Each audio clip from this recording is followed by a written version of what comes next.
बहुत लोगों के मुंह से हमने सुना है कि पितृदोष पितृदोष पितृदोष, आखिर ये दोष है क्या?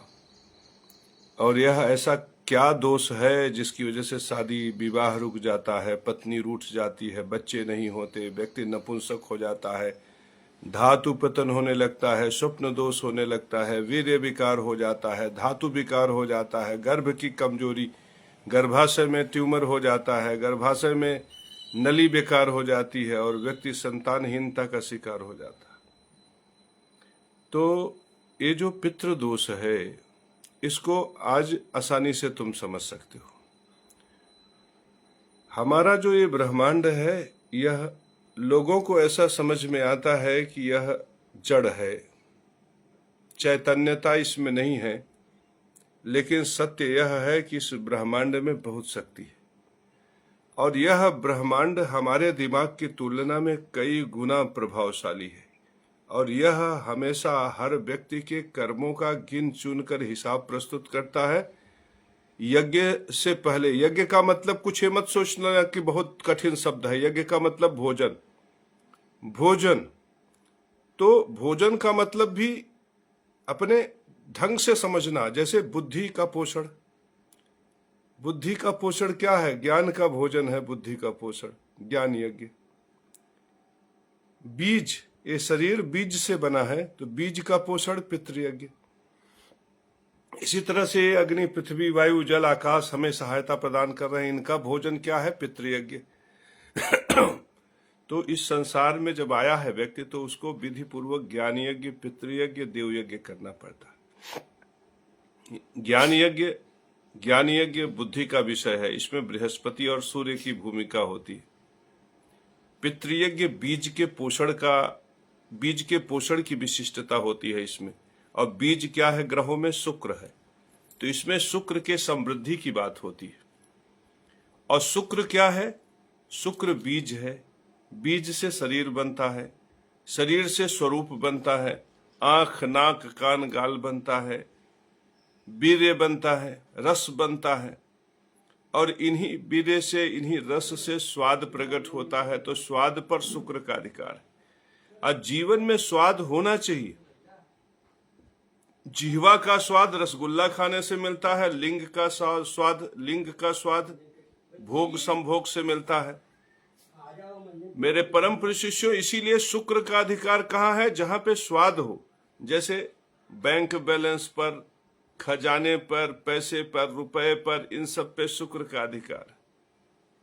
स्त्री से शारीरिक संबंध बनाने पर, रोजी में, रोजगार में, काम में, धंधे में, इसमें शुक्र का अधिकार। तो पितृ दोष, बहुत लोग पितृ दोष के नाम पर लोगों को बहकाते भी हैं, भटकाते भी हैं कि अरे बेमतलब की बातें हैं। तो आज समझ लो पितृ दोष होता क्या है, क्योंकि पितृपक्ष आ रहा है।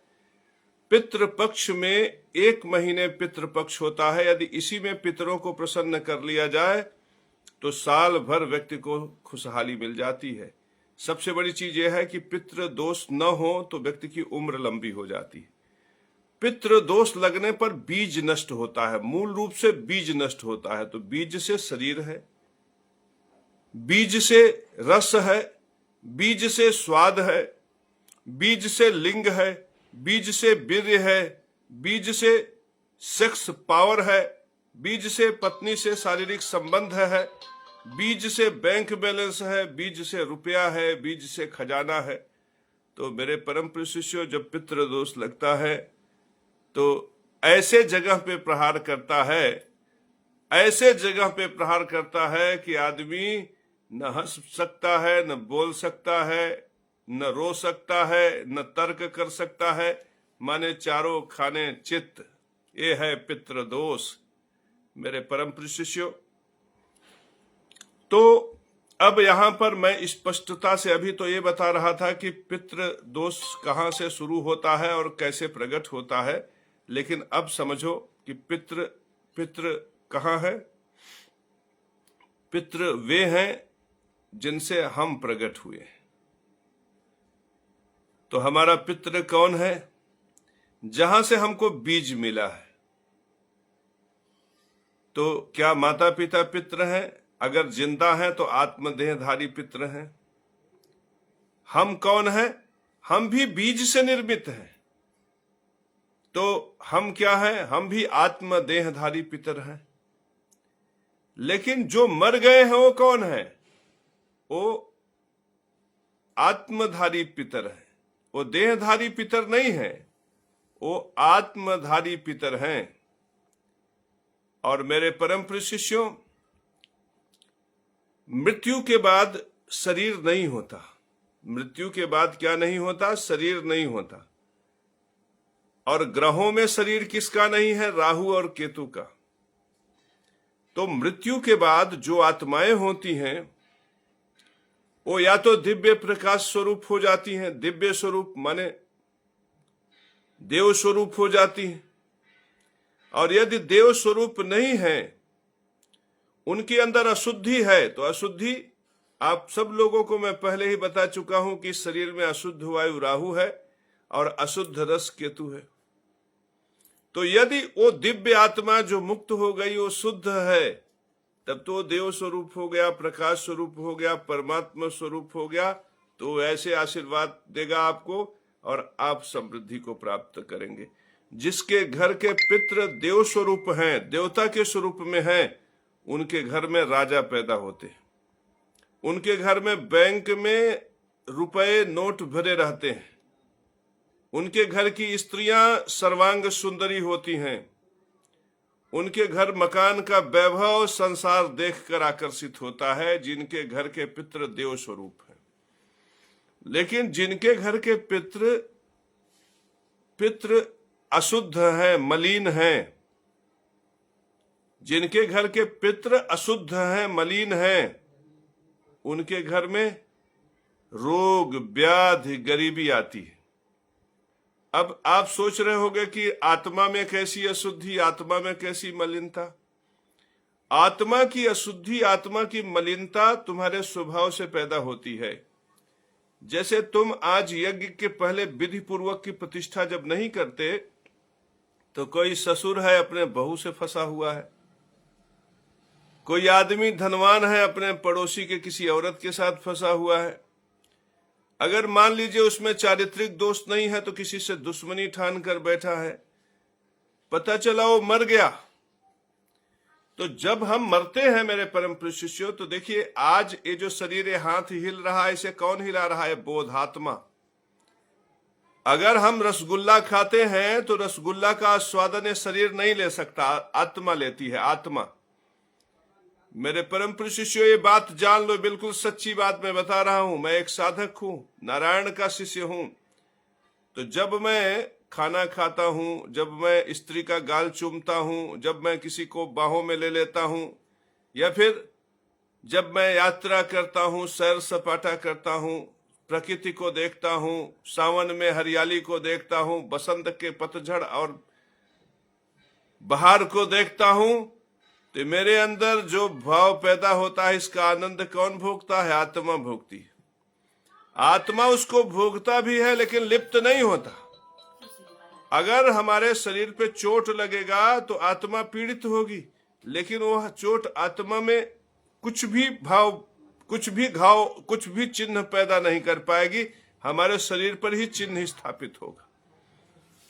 तो इसी तरह से जब अपनी बहू से प्रेम के पींगे लगाते हुए ससुर मर जाता है, बिल्कुल आराम से समझ लो कि जब अपनी बहू से प्रेम के पींगे लड़ाता ससुर मर जाता है, तो ससुर का शरीर तो नष्ट हो जाता है, लेकिन सारा दिमाग, सारा ज्ञान तो इस आत्मा में है। तो जब इस आत्मा को ये पता रहता है कि बहू के साथ हमें प्रेम के पींगे लड़ाना है, तब वही ससुर जुगाड़ करने लगता है इनके शरीर की आत्मा को, जिनकी आत्माएं, जिनका मन, जिनका बुद्धि कमजोर है, उन पर आक्रमण करने की चेष्टा करके वही सुख भोगना चाहता है, भौतिक सुखों को। और यही जो पुरुष की स्थिति है आत्मा में, यही स्थिति स्त्रियों की भी है कि अगर उन्होंने सोना नहीं देखा है तो बहुत सजी सवरी सोने चांदी से लदी औरत के शरीर में घुस जाएंगे। अगर उन्होंने मन भर के भोग संभोग नहीं किया है तो कोई भोग संभोग करने वाला सुंदर पुरुष होगा, उसमें घुसने का प्रयास करेंगी। तो मेरे परम प्रिय शिष्यों, जब ये घुसती हैं तो ये दो तरह से घुस जाती हैं। जब ये आत्माएं, इन्हें दुष्ट आत्मा बोलते हैं, इन्हें प्रेत आत्मा बोलते हैं। ये पितृ आत्मा होते हुए भी इनका नाम हम प्रेत आत्मा रख देते हैं, क्योंकि इनमें शुद्धि नहीं है। ये शरीर और आत्मा के बीच में है। ये आत्मा तो है, इनका शरीर नहीं है, लेकिन किसी न किसी का शरीर कब्जा कर लेंगे। कहीं अमित, कैलाश अमित के पास चली जाएंगी, कहीं मनराज भील के पास चली जाएंगी, कहीं कहीं चली जाएंगी। तो ये जो आत्मा है, प्रेत आत्मा जिसे बोलते हो, यह प्रेत आत्मा ससुर का भी हो सकता है, बहू का भी हो सकता है। तो ये जो प्रेत आत्माएं हैं मेरे परम प्रिय शिष्यों, जब किसी का शरीर कब्जा करती हैं तो उस शरीर को कब्जा करके उस शरीर के सुखों को भोगने का प्रयास करती हैं। कहीं दुश्मनी है तो उनको नुकसान पहुंचाने का प्रयास करती हैं। कहीं पर अपनी मान्यताओं को पूरा नहीं कर पाई है तो अपनी मान्यताओं को पूरा कराने की चेष्टा करती हैं। कहीं कहीं पे कुछ ऐसी आत्माएं हैं जिनको पूजा से, पाठ से रोक दिया गया है, तो वो किसी के शरीर में घुसकर पूजा के लिए चिल्लाएंगे, मुझे पूजा दो, मुझे पूजा दो, मैं इसकी सवारी करूंगी, ये मस्त है, वो मस्त है, मुझे घोड़े की सवारी, मुझे चांदी की सवारी, फलनवा सवारी करनी है। तो इस प्रकार से जो आत्माएं शरीर को कब्जा करती है मेरे परम शिष्यों, दो तरह की कब्जा करती हैं। तो इनको जो आत्माएं हैं, इनको दो तरह से कह सकते हो, एक राहु की आत्मा, एक केतु की आत्मा। तो आप समझो मेरे परम शिष्यों, राहु क्या है? अशुद्ध वायु, लेकिन केतु क्या है? अशुद्ध रस। अब अगर राहु और केतु में अंतर देखो। राहु अगर हम मान लीजिए अप्सरा खड़ी है चौराहे पर, स्वर्ग से उतरी हुई अप्सरा चौराहे पर खड़ी है, तो राहु क्या करेगा? राहु सोचेगा, इसका गाल बड़ा बढ़िया है, इसका बाल बड़ा बढ़िया है, इसकी दांत बड़ा बढ़िया है, काश मिल जाती, बाहों में भर लेते, गाल चूम लेते। इतनी सोचने का काम करेगा राहु, क्योंकि राहु मन का ग्रह है, वायु तत्व का ग्रह। लेकिन केतु क्या है? रस का ग्रह है। रस जब तक चाटोगे नहीं, रस कैसे मिलेगा? मैला हाथ में लेकर छूने से रस नहीं मिलेगा। जब तक चाटोगे नहीं, तब तक तुम्हें पता नहीं चलेगा कि रस कैसा। तो राहु की तुलना में केतु बहुत खराब ग्रह है। अगर राहु अशुभ होगा तो तुम सोच लोगे कि फलनवा बहुत बढ़िया है, काश हमारी दोस्ती हो जाती, काश क्रिकेट में कहीं फिल्म देख रहे हो, हीरोइन का चित्तर आया, कल्पना में खो गए। तो ये कल्पना जो दिलाता है तो राहु ही है। लेकिन केतु अगर आएगा तो केतु उसे असली में करने की चेष्टा प्रकट करेगा। तब आप जतन से, यंत्र से, तंत्र से सही में रस भोगने की चेष्टा तो गलत तरीके से भोगा गया रस केतु है। तो ये जो आत्मा है, ये मन पर काबू होने का प्रयास करते हैं। तो जब आत्मा मन पे आते हैं तो आदमी स्वप्न में देखेगा कि वो किसी सुंदरी के साथ है, स्वप्न में देखेगा कोई तलवार से मार रहा है, स्वप्न में देखेगा कि जंगल में भाग रहा है। अब ये आत्मा उसे स्वप्न के माध्यम से उसके मन, उसकी आत्मा पे कंट्रोल करके उसको भगाती। ये आत्मा अभी पूरी आत्मा नहीं है, राहु की आत्मा है। इन आत्माओं का प्रभाव इतना रहता है कि वो घर में एक छद्म भाव बना लेती, उन्हें मजा आता है ये करने में, लेकिन ये पूरी तरह से शरीर पे हावी नहीं होती। समाज का लगभग 40 से 45-60% लोग इस तरह की बाधाओं के अक्सर शिकार होते, जिसमें आत्माएं उनके मन, उनके चित्त, उनके वृत्ति पर आक्रमण करती हैं और रात को भयानक भयानक स्वप्न दिखाती हैं, सुबह गायब हो जाती हैं। इसका लक्षण केवल इतना ही है कि जब व्यक्ति रात को स्वप्न इत्यादि देखता है तो तंद्रा से, निंद्रा से, आलस्य से ग्रसित हो जाता है, शरीर भारी हो जाता है, किसी किसी का शरीर दर्द करने लगता है और किसी किसी को थोड़ी परेशानी ज्यादा कर देते हैं, शरीर पर लाल, काला, नीला चकत्ते पड़ जाते हैं, रंग उभर जाता। तो मेरे परम प्रिय शिष्यों, यहां तक की जो पीड़ा होती है, इस बात का संकेत है कि आपके घर में पितृ बाधा है, पितृ दोष है, और इसी स्तर पर व्यक्ति को पितृ दोष का निवारण करना चाहिए। अब दूसरी बाधा वो बाधा होती है जो सचमुच का किसी शरीर को पूरी तरह से कब्जा करके पूरे शरीर का रस भोगना चाहती। इस प्रकार की जब परिस्थिति पैदा हो जाती है तो शरीर किसी का होता है, आत्मा कोई भोगता। अब ऐसे ऐसे लड़के, ऐसे औरतें पूरी तरह से, कभी कभी आप देखो घर का बेटा है नशे में चूर, कितना भी समझाओ कितना भी बताओ, लेकिन वो जाकर हेरोइन, चरस, गांजा, अफीम ले लेता। इसी तरह से कुछ लोग ऐसे हैं किसी महिला के चंगुल में फंस जाएंगे, इस प्रकार से फंस जाएंगे कि बस सुबह हो गया 10 बजेगा, भाग जाएंगे उसी के पीछे पागल। न घर की परवाह, न पत्नी की परवाह, न पुत्र का परवाह, 10, 20, 50 हजार जो कमाएंगे वो भी उसी को ले जाकर दे देंगे। और कुछ लोग तो ऐसे होते हैं जो उछड़ने लगते हैं, कूदने लगते हैं, डाकने लगते हैं, भुआने लगते हैं, भभुआने लगते हैं। तो ये प्रेतात्मा उनको पूरी तरह से ऐसे जकड़ लेता। तो जब सिर्फ स्वप्न तक ही प्रेत सीमित रहता है, जब विचारों तक ही प्रेत सीमित रहता है, तब वो राहु वाला प्रेत होता है, छाया ग्रह में राहु। लेकिन जब वो प्रेत पूरी तरह से पकड़ लेता है तब ये होता है कि भूत बाधा ग्रसित हो गई, प्रेत बाधा, पता चला चिल्लाने लगी, अबुआने लगी। ये है प्रेत का स्वरूप मेरे परम प्रिय शिष्यों। और ये प्रेत, ये दोनों प्रेत मुक्त कैसे होते हैं?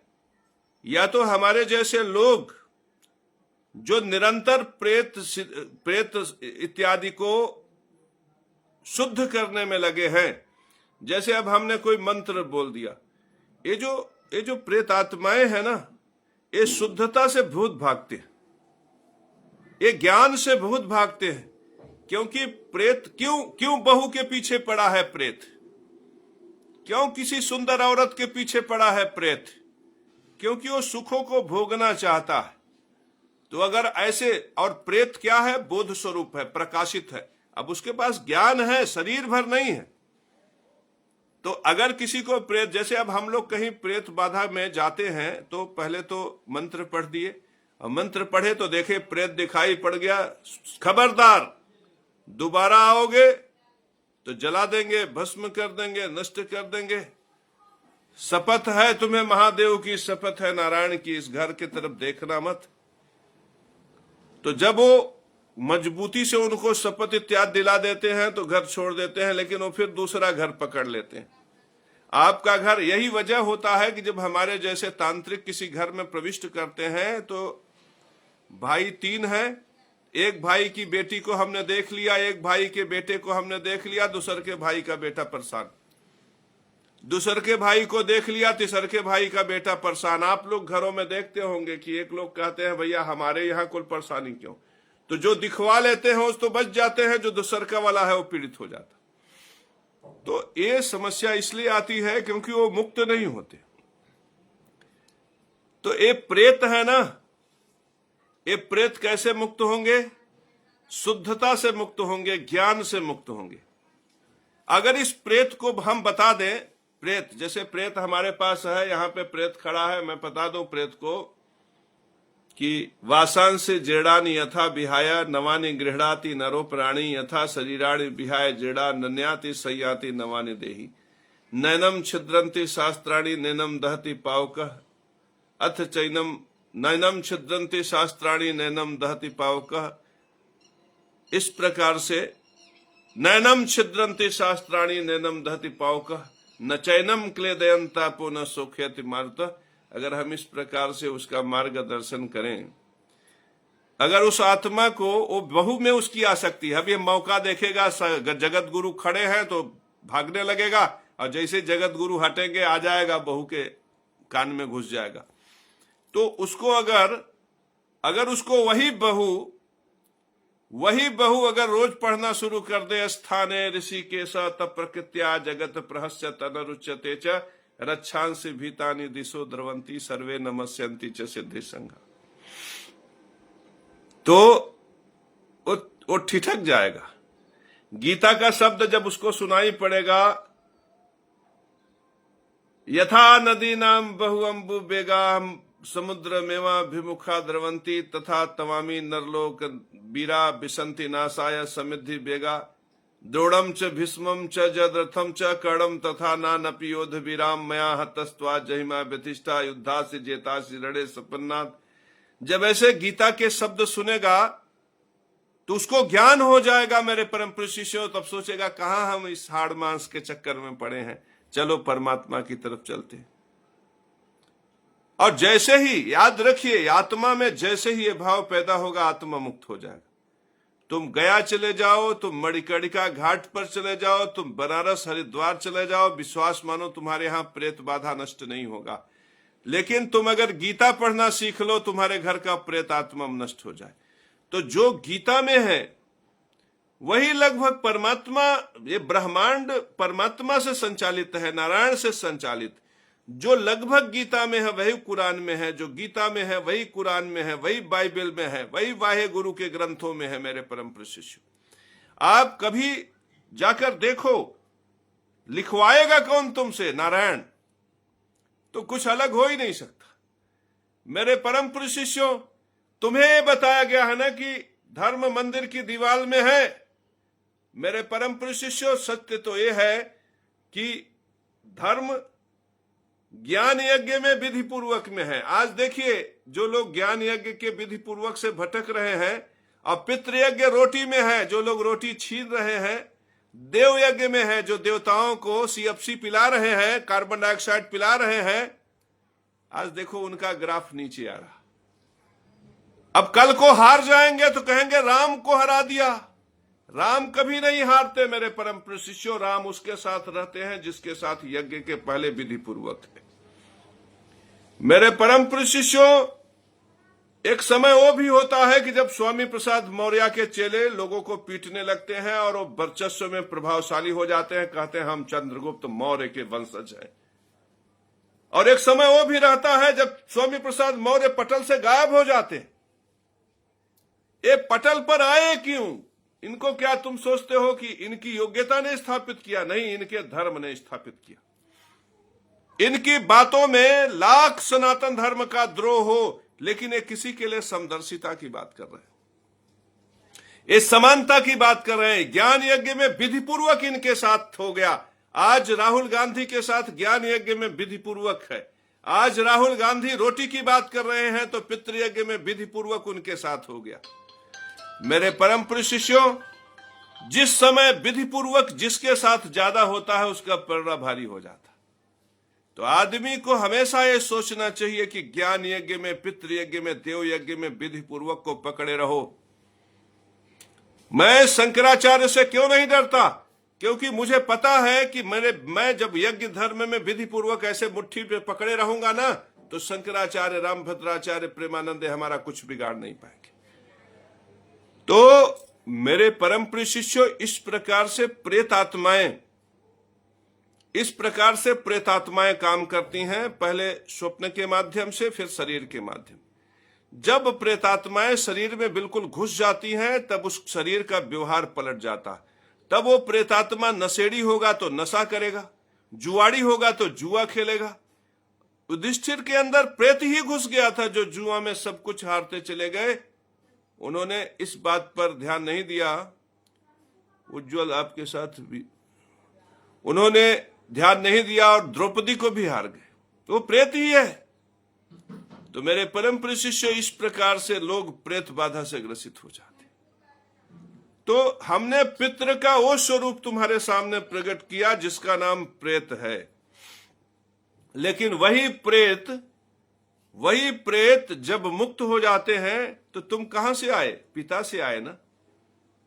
पिता ने तुम्हें कैसे बनाया? अपने बीज से बनाया। माता ने तुमको कैसे बनाया? बीज से बनाया। तो जब तुम तरकारी खाते हो, जब तुम लौआ कोहड़ा खाते हो, तो किसका बीज पोषित करते हो? माता पिता का। लेकिन इसको केवल सामान्य पुरुष देखता है कि हम माता पिता का बीज, सामान्य तो यह भी नहीं देख पाता। सामान्य तो देखता है कि हम ही खा रहे हैं। लेकिन जो थोड़ा ज्ञानी है वो देखता है कि हम अपने माता पिता का बीज पोषित कर रहे हैं। लेकिन जो जगत गुरु केशव महाराज की तरह विराट ज्ञानी है, विद्वान है, वो जब अपने शरीर में रसगुल्ला डालता है, जब अपने शरीर में सेब और मौसमी डालता है, तब सोचता है कि मैं सूर्य का पोषण कर रहा हूं, मैं ब्रह्मा का पोषण कर रहा हूं, मैं मरीचि का पोषण कर रहा हूं। ये बात शंकराचार्य सुनेंगे तो जूता लेकर खड़े हो जाएंगे, रामभद्राचार्य सुनेंगे जूता लेकर खड़े हो जाएंगे कि तुम्हारी औकात है ब्रह्मा को पोषित करने का। लेकिन सत्य यही है, बीएस यादव ज्ञानी विद्वान है, वो समझ जाएगा, शंकराचार्य नहीं समझ पाएंगे। ये बीएस यादव समझ जाएगा कि जब हम अपने बीज का पोषण करते हैं तो माता पिता के बीज का पोषण करते हैं। माता पिता को कहां से बीज मिला? दादा दादी, दादा दादी को परदादा परदादी, उनको कहां से मिला? उनको कालांतर में कहां से मिला? उनको भरद्वाज से मिला, उनको वशिष्ठ से मिला, उनको भृगु से मिला, भृगु को वशिष्ठ को भरद्वाज को किससे मिला? ब्रह्मा से मिला, ब्रह्मा से बीज मिला, मरीचि को मरीचि से मिला, कश्यप को कश्यप से मिला, सूर्य को सूर्य से मिला, वयोश्वत मनु को उनसे मिला, प्रियव्रत को। इस प्रकार से मैं एक रोटी खाकर, मेरे परम प्रिय शिष्यों, इस प्रकार से मैं एक रोटी खाकर ब्रह्मा की भूख मिटा देता हूं। मेरे परम प्रिय शिष्यों, मुझे पितृयज्ञ धर्म का सूत्र पता है, पितृदोष हमें छू नहीं सकता। और यदि पितृदोष हमें छू नहीं सकता, मेरे परम प्रिय शिष्यों, में एक रोटी से ब्रह्मा की भूख मिटाने वाला ब्रह्मा मुझ पर प्रसन्न है, तो ये भ्रष्टाचारी हमारा क्या उखाड़ लेंगे? ये चांडाल हमारा क्या उखाड़ लेंगे? मेरे परम प्रिय शिष्यों, तो ये है पितृयज्ञ धर्म कि तुम एक रोटी से ब्रह्मा की भूख मिटा सकते हो। लेकिन ये ब्रह्मा की भूख मिटेगा संकल्प की शक्ति से। तुम बहुत दूर आ चुके हो, लेकिन जब तुम रोटी खाते समय इस भाव से ग्रसित हो जाते हो कि हम ब्रह्मांड में अपने पूर्वजों के सबके बीज का पोषण कर रहे हैं, तब यह पितृयज्ञ धर्म विशिष्ट हो जाता है। मेरे परम प्रिय शिष्यों, यहां तक तो अध्यात्म की बातें हो गई। मैं बहुत ज्यादा अगर किसी विषय में चला जाता हूं तो तमाम टॉपिक छूट जाते हैं जो बताने लायक होते हैं। अब हम इसको यहीं पर छोड़ देते हैं, इस पर आगे नहीं जाएंगे। आप प्रेत भूत सब समझ गए कि कैसे रात को सपना दिखाई पड़ता है कि आप औरत की बाहों में हो। इसी तरह से औरतों को भी सपना आता है कि वो कैसे किसी आदमी के साथ हैं और बाद में उनको रोग बीमारी का सामना करना पड़ जाता है। तो ये प्रेत इत्यादि का रहस्य तो आपने बहुत कम शब्दों में जान लिया। अब पितृ का रहस्य सुनिए कि पितृ कौन है। यही जो बीज देने वाले हैं, यही पितर है। तो ये प्रेत भी तुम्हारे पितर हैं और जो दिव्य स्वरूप में है वो भी तुम्हारे पितर है। तो उनके बीज का पोषण करना तुम्हारा स्वधर्म है। इसी को पितृयज्ञ धर्म कहते हैं, क्योंकि यही तुम्हारे हाथ में है। अगर वो प्रेत बन गए तो तुम क्या कर सकते हो? अच्छे कर्म करोगे तब वो प्रेत आत्मा से मुक्त होंगे। और प्रेत कैसे मुक्त होगा इसके बारे में हम बहुत बातें करेंगे, लेकिन अभी प्रेत पे रह जाएंगे तो पूरी थियरी, पूरा सूत्र समझ में नहीं आएगा। प्रेत के लिए अलग से देख लेना। तो अब देखो, हम पितृयज्ञ करते हैं तो बीज का पोषण। अब हम बीज का पोषण में हम जब खुद रोटी खाते हैं तो माता पिता का बीज पोषित करते हैं, तो समझ में आ गया। और ये भी समझ में आ गया कि ब्रह्मा के बीज का पोषण करते हैं। लेकिन हम इसी बीज के पोषण से धर्म सुनिश्चित होता है, पितृयज्ञ धर्म। अगर इस यज्ञ धर्म को हम विधि पूर्वक करते हैं तो हमें पितृदोष नहीं लगता। अगर विधि पूर्वक नष्ट कर देते हैं तो पितृदोष लग जाता है। तो इसका विधि पूर्वक क्या है? इसका विधि पूर्वक यह है कि हम पिता के बीज का, दादा के बीज का, परदादा के बीज, 3 पीढ़ियों के बीज का पोषण कम से कम करें। तो इन 3 पीढ़ियों के बीज में हमारे शास्त्रों में लिखा है दशांश। दशांश आप इन पर खर्च करो। दशांश आप अपने पितरों के बीज के पोषण पर खर्च करो। तो पितरों के बीज के पोषण में पहले 90% पे तो तुम्हारा अधिकार हो गया। अगर तुम 1 लाख रुपया महीना सैलरी पाते हो तो 90,000 रुपए में तुम लड्डू खाओ, मलाई खाओ, रसगुल्ला खाओ, घर बनाओ, मकान बनाओ, जमीन करो, जायदाद करो, तुम्हारा अधिकार है। लेकिन ये 10,000 रुपया महीना, जो 1 लाख में 10,000 रुपया महीना बच रहा है, इस पर पिता का बीज, दादा का बीज, परदादा का बीज होना चाहिए। तो पिता का बीज किस में है? बहन में है, भाई में है। दादा का बीज किस में है? चाचा में है। परदादा का बीज किस में है? पटीदारों में है। तो इस 10,000 रुपया महीना में आप एक बड़ा हिस्सा अपने पिता के बीज पे खर्च करो, उसका चौथाई हिस्सा चाचा के बीज पे खर्च करो, उसका चौथाई हिस्सा परदादा के बीज पे खर्च करो। तो अगर आप 10,000 रुपया महीना बचा रहे हो तो इस पे 5,000 पर सीधे सीधे अधिकार हो गया भाई बहनों का, 2,500 पर अधिकार हो गया चाचा चाची पर, और 2,500 में सारे पटीदार। तो इस प्रकार से जब आप अपना रोटी दाल चावल अनाज खाने की चीजें खाने की वस्तुएं अपने भाई को दे दोगे, बहन को दे दोगे, आप एक अनुपात में दो। जरूरी नहीं है कि 10,000 रुपया, अगर मान लीजिए भाई के हिस्से में 5,000 रुपया महीना आ रहा है, साल भर में 12×5 60,000 रुपया है, आप किसी उद्देश्य से उनके रोजी में, रोटी में, उनके परोपकार में, उनके भोजन में, उनके भात में, उनके दाल में, अब जैसे हमने अपने भाई के लिए कोई रोजगार करवा दिया तो भाई के भात में मदद किया ना, रोटी में मदद किया ना, चावल में मदद किया ना। तो अब हमने पितृयज्ञ धर्म में पिता से बीज का जो पोषण है उस पर मैंने पूर्ण कर दिया, मतलब अच्छा कर दिया। इसी तरह से चाचा के लड़के हैं, अगर परेशान है, हमने उन्हें 10-20 हजार रुपए की मदद कर दी, उनके लिए रोटी का साधन कर दिया, तो हमने चाचा का, हमने दादा का बीज पोषित कर दिया। पटीदार में कोई परेशान है, पीड़ित है, उसको हमने 2 कुंटल 4 कुंटल गेहूं दे दिया, ज्वार दे दिया, चावल दे दिया। तो इस तरह से जब हम पितृयज्ञ धर्म का पालन करते हैं तो हमें पितृदोष नहीं लगता। लेकिन मेरे परम प्रिय शिष्यों, मैं हो गया एसपी और मेरा भाई पान के गुमती पर पान बेच रहा है, और भाई जिंदगी भरे सोचता रहा कि भैया हमें 10,000 देंगे, और भैया अपने मेहरारू को रसगुल्ला खिलाने में जिंदगी बिता दिए, और एक दिन भैया रिटायर हो गए, जिंदगी भर अपने पिता के बीज के पोषण के लिए भाई बहनों के लिए कुछ नहीं किया, चाचा चचैया के लिए कुछ नहीं किया, दादा ददैया के लिए कुछ नहीं किया।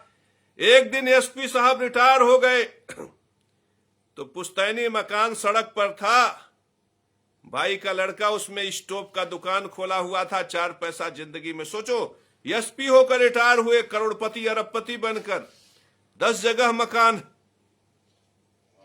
और बुढ़ापे में आकर अपने भाई से कह रहे हैं कि भाई करा तोहार लेवल कम बा, चला तो है हम गांव में बढ़िया 4 तल्ला का मकान बनाए दी, हई मकनवा हमें दे देते, हई बेटौना दुकान खोले।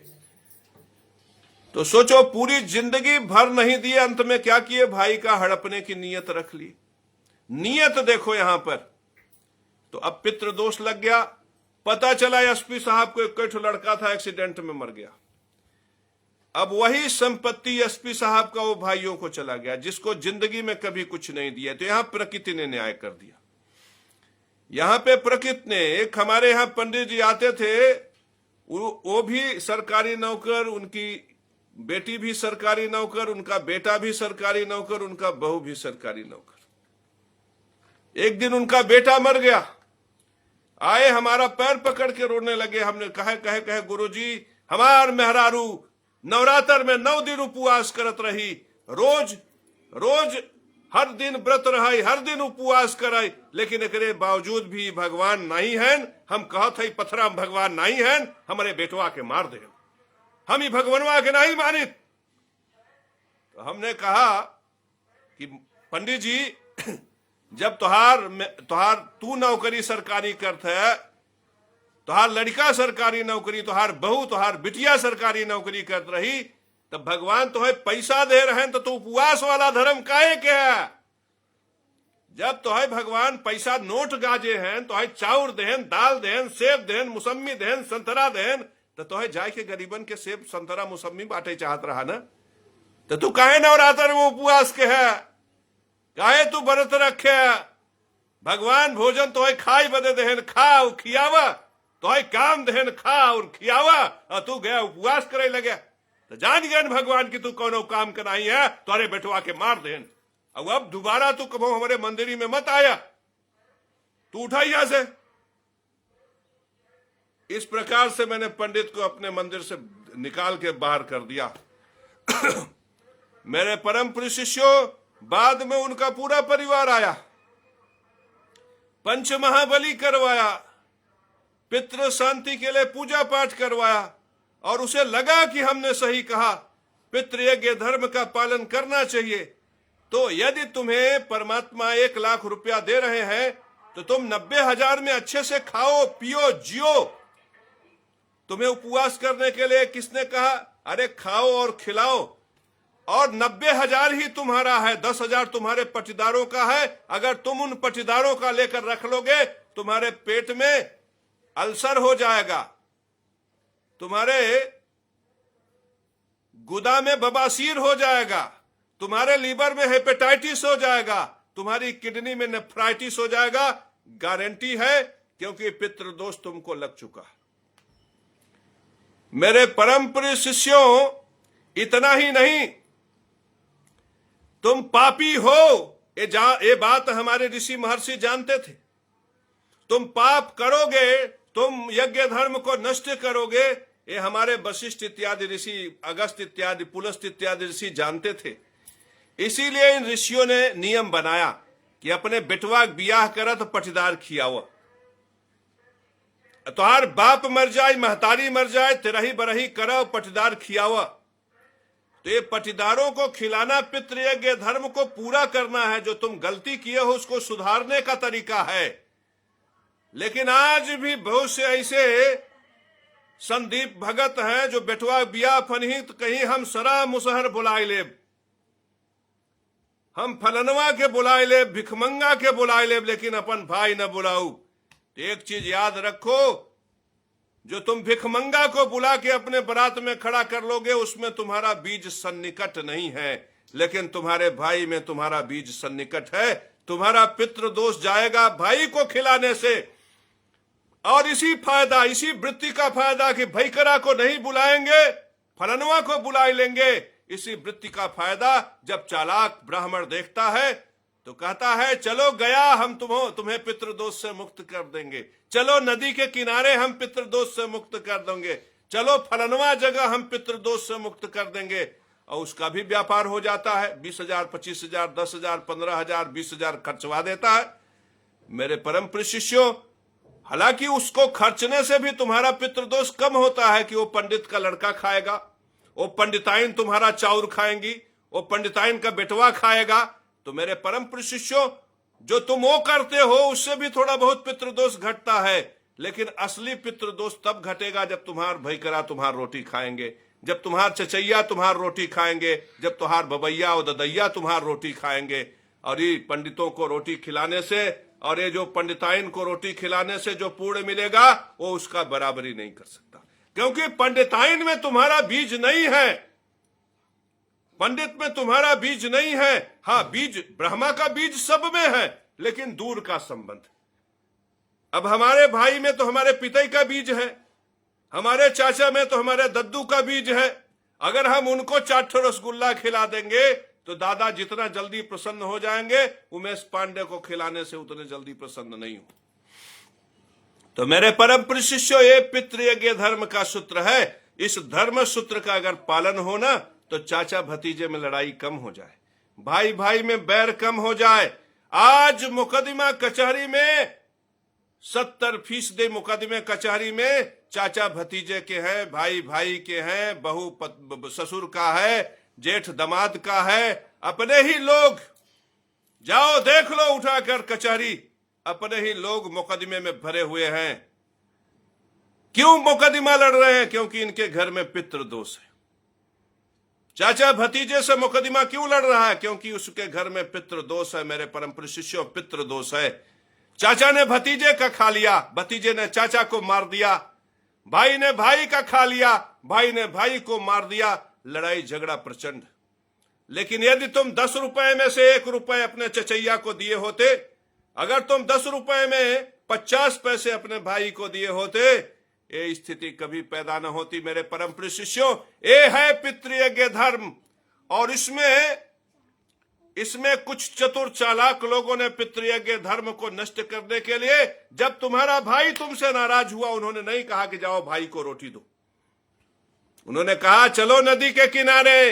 ये भी कम दोषी नहीं है जिन्होंने कहा चलो नदी के किनारे। अब ये चलो नदी के किनारे वाले नाराज हो गए होंगे जगत गुरु केशव महाराज से कि ये हम भड़का रहे हैं हमारा रोजी रोटी। नहीं, ये चलो नदी के किनारे वाले भी सही हैं, लेकिन ये तब जब भाई संतुष्ट हो जाए। याद रखना, अगर तुम्हारे घर में पितृ दोष है तो सबसे पहले चाचा बाबा के लड़कों को रोटी दो। अगर तुम्हारी दुश्मनी, तुम्हारी घृणा, तुम्हारा पाप, तुम्हारा व्यभिचार इतना बड़ा है कि तुम्हारे चाचे, तुम्हारे बाबे के लड़के तुमसे भोजन लेने से मना कर दें, तब तुम गौ माता के पास जाओ। मैं बता रहा हूं ब्राह्मण के पास तुम्हें कब जाना है, तब तुम गौ माता के पास जाओ। क्यों? क्योंकि गौ माता के दूध दही से सब पितरों का पोषण होता है।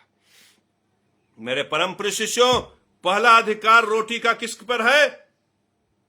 अपने माता पिता दादा दादी के बीज का है, पहला अधिकार। दूसरा अधिकार किसका है? गौ माता का है, गौ माता का। तो अगर तुम्हारे घर वाले तुमसे रोटी लेने से मना कर दें, तुम गाय को रोटी दो, तुम पितृ दोष से धीरे धीरे मुक्त हो जाओगे। तीसरा अधिकार किसका है? अब तीसरा भी जान लो। वह ब्राह्मण, जैसे जगत गुरु केशव महाराज, सत्य तो यह है कि तुम्हें 10 कुंटल 15 कुंटल चाउर हमारे मंदिर में लाके रखवा देना चाहिए। तीसरा अधिकार मेरा है, मैं सौभाग्यशाली हूं। शंकराचार्य, रामभद्राचार्य, प्रेमानंद का अधिकार नहीं है। मैं सुनिश्चित करता हूं जगत गुरु, तीसरा अधिकार मेरा। तीसरा अधिकार उस बंदे का है जिसने तुम्हें पितृयज्ञ धर्म के विषय में बताया। पहला अधिकार रोटी का किसके है? अगर तुम्हारे पास 100 रुपया है और तुम 10 रुपए की रोटी लेकर ऐसे खड़े हो गए, तो पहला अधिकार इस रोटी को किसका है? तुम्हारे चाचा बाबा का। ध्यान से सुनो, क्योंकि पितृ दोष होगा तो खजाना खाली हो जाएगा, पितृ दोष होगा तो लिंग से वीर्य शून्य हो जाएगा, पितृ दोष हो जाएगा तो लिंग का इरेक्शन नष्ट हो जाएगा, तुम नपुंसक हो जाओगे। पितृ दोष होगा तुम्हारी पत्नी भाग जाएगी, पितृ दोष होगा पड़ोसी तुम्हारे घर में घुस जाएगा। बहुत भयंकर होता है पितृ दोष। अगर पितृ दोष हो गया तो कर्ज में डूब जाओगे। तो ये रोटी लेकर जो तुम 10 रुपए की रोटी खरीदे हो, इस रोटी को सही स्थान तक पहुंचा देना, पितृदोष नष्ट हो जाएगा। तो इस रोटी का सबसे पहला अधिकार किसका है? चाचा बाबा के लड़कों का। अगर वो चाचा बाबा के लड़के तुमसे इतनी दुश्मनी कर चुके हैं कि अब वो खाने के लिए तैयार नहीं है, तो सीधे गऊ के पास चले जाना, खिला देना गच्छ से, तुम्हारा पितृदोष नष्ट होगा। और कुछ पापी ऐसे होते हैं जो 16-16 तल्ला बिल्डिंगों में रह रहे, उनके आसपास गौ मिलती ही नहीं। वो इतने महापापी हैं कि गाय भी उनका भोजन लेने से मना कर देती। तो जब गौ भी मना कर दे, जो पटीदार, तुम इतने पापी, इतने निकृष्ट, इतने नाकारा हो कि तुम्हारे चाचा चचैया भाई बंधु ने तुमसे रोटी लेना, तुम इतने पापी, सोचो घृणा आ रही, बदबू आ रही है, निकृष्ट से निकृष्टतम तुम लोग हो कि तुम्हारा चाचा, तुम्हारा भाई तुम्हारी रोटी नहीं ले रहा। तुम इतने निकृष्ट हो जाते हो, इतने पापी, इतने नराधम हो जाते हो कि तुम्हारा गाय तुम्हारी रोटी लेने से मना कर देती, तुम्हें गाय ही नहीं मिलती, तुम इतने महापापी हो। तो जब तुम इतना पाप इकट्ठा कर लिए हो, तब तुम यही रोटी लेकर जगत गुरु केशव महाराज के पास आ जाना। जगत गुरु केशव महाराज भी सुनिश्चित करेगा कि तू कितना बड़ा पापी है। तो जब तेरा पाप कम रहेगा, तब जगत गुरु केशव महाराज तुझसे रोटी ले लेगा, और तू महापापी रहेगा तो तेरी भी रोटी जगत गुरु नहीं लेगा। तो जब जगत गुरु भी न ले, माने जब तीनों न ले, माने पटीदार भी तेरी रोटी न ले, तू महापापी है, तू अधम है, तू नीच है, कि पटीदार भी तेरी रोटी नहीं लिए, गौ ने भी तेरी रोटी लेने से मना कर दिया, और वो व्यक्ति जिसने तुम्हें पितृयज्ञ धर्म के विषय में बताया, जो मार्गदर्शन किया, वो भी तुम्हारी रोटी लेने से इनकार कर दिया। तब तुम्हें उन ब्राह्मणों के पास जाना है जो ब्राह्मण त्रिपिंडी कराते हैं, जो नंदी श्राद्ध कराते हैं, जो गया में पिंडदान कराते हैं, जो वाराणसी में और इन सब जगहों पे पिंडदान कराते हैं। तब हमारा रोल शुरू होता है पंच महाबली पूजा। मेरे परम प्रिय शिष्यों, हमारे यहां पितृपक्ष में पंच महाबली होती है। 15 दिन की पूजा में बुकिंग पहले ही से प्रारंभ हो जाती है, और पितृपक्ष आते आते वो 15 के 15 पूजा बुक हो जाता है। हर साल उसमें 2000 रुपया सामान का लगता है, और 2000 रुपया 2100 दक्षिणा 4100 की ये पूजा हमारे यहां पहले से ही बुक हो जाती है, जिसमें हम स्वयं उसकी पूजा कराते हैं। मेरे परम प्रिय शिष्यों, हम स्वयं पुरोहित बनते हैं उसमें, और पितृयज्ञ में पंच महाबली करवाते हैं। तो मेरे परम प्रिय शिष्यों, ये पंच महाबली की आवश्यकता कब पड़ती है? जब तुम इतने निकृष्ट हो, इतने पापी हो, इतने नराधम हो, इतने इतने अधर्मी हो कि तुम्हारी रोटी तुम्हारा भाई भी लेने से मना कर दिया, गाय भी लेने से मना किया और ब्राह्मण भी लेने से मना कर दिया तुम्हारी रोटी, जिसने तुम्हें पितृयज्ञ धर्म के लिए बताया, तब पंच महाबली की जरूरत पड़ती है। और तुम सोचते हो कि पंच महाबली करा लिए तो इंद्र बन जाओगे। अरे मूर्खो, पंच महाबली केवल तुम्हें जीने का साधन देगा। पंच महाबली से सिर्फ इतना ही होगा, ब्याह नहीं होता हो जाए, मेहरारू नहीं मिलता मिल जाए, पड़ोसी के संगे भगाता घरे में रह जाए, बिटिया ब्याह नहीं होता हो जाए। इतना ही हो सकता है पंच महाबली से। पंच महाबली, अगर तुम्हारी निष्ठा पंच महाबली में हो गई और तुम हर साल एक बार पितृपक्ष में पंच महाबली कराना शुरू किए, तब ये पितरों की प्रसन्नता तुम्हें देखने को मिलेगी। मेरे परम प्रिय शिष्यों, इन पितरों को प्रसन्न करने के लिए अपने घर में ठाकुर और ठकुराइन का चित्र बनाओ, भैरव का चित्र बनाओ और साल में 2 बार पूजा करके देखो। पितृपक्ष में पूजा करके देखो, देखो तुम्हारे जीवन में कैसे परमात्मा पितरों की कृपा प्रकट करता है। और तुम तो पितृ बहुत बड़ी चीज है, क्योंकि पितृ शुक्रलोक का अधिकारी, शुक्र इसका नेतृत्व करता है। शुक्र ही तो खजाना है, शुक्र ही तो बैंक बैलेंस है। जिनके घर में पितृ दोष है, मैं गारंटी कहता हूं उनके खजाने में कभी बैंक बैलेंस, आज हमारे अकाउंट में जाके देखो 10-15 लाख 20 लाख ऐसे ही पड़ा मिलेगा। आज हमारे पास पैसे रुपए की कोई कमी नहीं है। क्यों? क्योंकि पितृ दोष हमारे पास नहीं। लेकिन जिनके पास पितृ दोष होगा उनके पास केवल कर्जा होगा, केवल कर्जा। तो पितृ दोष अगर है ना, तो यदि हो सके तो हमारे यहां पंच महाबली कराओ। और यदि तुम्हारे पास पैसा नहीं है, रुपया नहीं है, तो उड़द और जौ के आटा पितरों को बहुत प्रसन्न है, बहुत अच्छा है। आप 5 ठो पिंड बना लो। आप पंच महाबली करना चाहते हो, आप घर में ही करो, 5 ठो पिंड बना लो और 5 पिंड पितरों को अर्पित कर दो थाली में बना के, और उसके बाद गाय को खिलाओ। गाय को खिलाने से पहले हमारा यह पितृ शांति स्तोत्र मोबाइल में बजा दो, सुना दो अपने पितरों को। तुम माध्यम बन जाओगे, तुम्हारा पितृ दोष नष्ट हो जाएगा। ये महान शांति, पितृ शांति के लिए इससे बड़ा स्तोत्र जो जगत गुरु केशव महाराज कल्लू मुसहर से प्राप्त किया और तुम्हें बता रहा है, इससे बड़ा स्तोत्र, इससे बड़ा संदेश इस संसार में नहीं है। और पितृ दोष को नष्ट करने का उपाय, जतन इसी पितृ पक्ष में करना है। जिनके जो इतने बड़े पापी हो, जिनका रोटी न भाई ले रहा हो, न गौ ले रहे हैं, न ब्राह्मण ले रहे हैं, वो मेरे यहां पंच महाबली करवा सकता है। अवसर है ऐसे पापियों को। मेरे परम प्रिय शिष्यों, और ऐसे पापी जिनके लिए पितृ दोष एक भयंकर अभिशाप हो गया हो, वो हमारे इस स्तोत्र को अपने घर में चलाएं। निश्चित रूप से उनके पितरों की कृपा उनको प्राप्त होगी। मेरे परम प्रिय शिष्यों, ध्यान से सुनो इस स्तोत्र को श्रवण मात्र से तुम्हारे घर का पितृ दोष जाएगा। यदि तुम सुन के याद कर लोगे तो तुम्हारा पितृ दोष हमेशा के लिए नष्ट हो जाएगा। कितना बढ़िया स्तोत्र है। नमो नमो नमो पितृदेवाय नमः, पितृदेवाय नमः। क्योंकि पितरों के अधिकार में खजाना है, पितरों के अधिकार में सोना, पितरों के अधिकार में वीर्य है, पितरों के अधिकार में रज है, पितरों के अधिकार में गर्भ स्थापन है, पितरों के अधिकार में पुत्र स्थापन है, पुत्रों के अधिकार में प्रणय है। मेरे परम प्रिय शिष्यों, मैथुनी मार्ग का, मैथुनी समझते हो ना, सेक्स मार्ग का सारा सुख पितरों के पास है।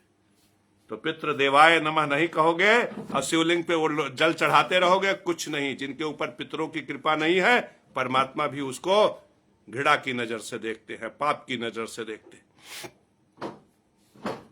तो पितरों को प्रणाम करके बोलो, नमो वह पितरो यच्छु तस्मै, नमो वह पितरो यतिष्योनि तस्मै, नमो वह पितरो सुधाव पितर, नमस्तुते नैर्तिग्मं तेजोवस्य वृषिता बंध पासान, यमो मह्यम पुनरित्वाम ददात तस्मै यमाय नमस्तु मृतवे, नमस्तस्यताय नमस्तिरस्य राजय सुजाय बिभ्रवे, नमो रूराय शुचिषे क्रीडोभि यो अन्ये दुरुम दुर्भे तृतीय कायम, नमस्तु तक्मने।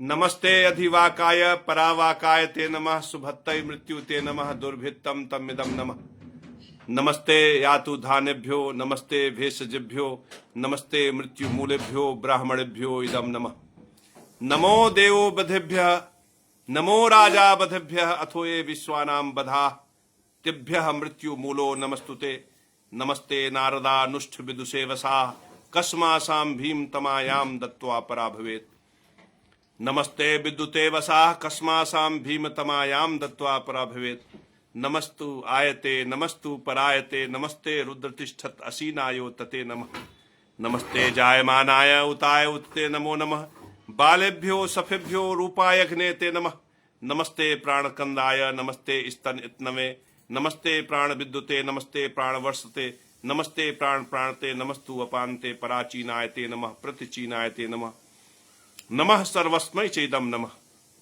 नमस्ते राजन ब्रडमस्तु मन्नवे विश्वझग्रम निचकेशि दुग्धम सहस्रमन्यानि पशुआमि शाकम शतम जीवान्तिम शरदस्त्वायम नमस्ते रुद्रास्य ते नमः प्रतिहितायै नमो वृषिज्यमनाय नमो निपतितायै नमस्ते लांगलेभ्यो नमः ईशायुगभ्यो वीरुक्षत्री नाश्यन्यक्षत्री मुच्छत नमो गांधारवस्य नमसे नमो भामाय चक्षुषे च किड़मा विश्वासो ब्राह्मणो ते नमो हि जायाप्सरसः परे हि नमो यमाय नमस्तु मृतवे नमः पृथिभ्या उतयन्ति उत्पारणस्य यो वेद तमग्नि पुरोदधिस्मा अरिष्टाते नमो राज्ञ विश्रामते नमो दिवे नमो पृथिव्यै नमो सिद्धिभ्यै नमश्चराय च्यवनाय रोदनाय दिशृवे नमो पूर्वकाम कृत्वने नमो वह पितरूर्जे नमो वह पितरो रसाय नमो वह पितरो भामाय नमो वह पितरो मंधवे नमो वह पितराम पद घोरम तस्मै नमो वह पितरो यत क्रूरम तस्मै।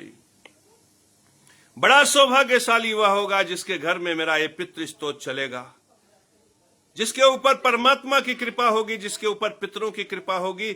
यह स्त्रोत इतना उन्नतिकारक है कि जो प्रेतात्माएं सुनेंगी मुक्त हो जाएंगी, जो प्रेतात्माएं अपने बहू के चक्कर में पड़ी हुई होंगी वो भी मुक्त हो जाएंगी, और जो प्रेतात्माएं तुम्हारे बेटे का गला चीपने के लिए तुम्हारे घर में घुसे हैं वो भी मुक्त हो जाएंगे, जो प्रेतात्माएं तुम्हारे खजाने में डकैती डाल रही हैं वो भी मुक्त हो जाएंगी। पितृ दोष को नष्ट करने के लिए इससे बड़ा उपाय, इससे बड़ा स्त्रोत इस संसार में नहीं है मेरे परम शिष्यों। यह था पितृ शांति विशेषांक। यदि आपने अपने जीवन में इसको उतारा तो रसगुल्ला खाओगे, और नहीं तो जीवन डिप्रेशन, तनाव और अभाव में गुजर जाएगा। यही कहोगे अंत में कि हे भगवान हमें चिड़ई कौआ बनाई दे लेकिन मनई मत बनाया। हे भगवान हमें चिड़ई कौआ बनाई दे लेकिन हमें मनई मत बनाया, मनई मत बनाया।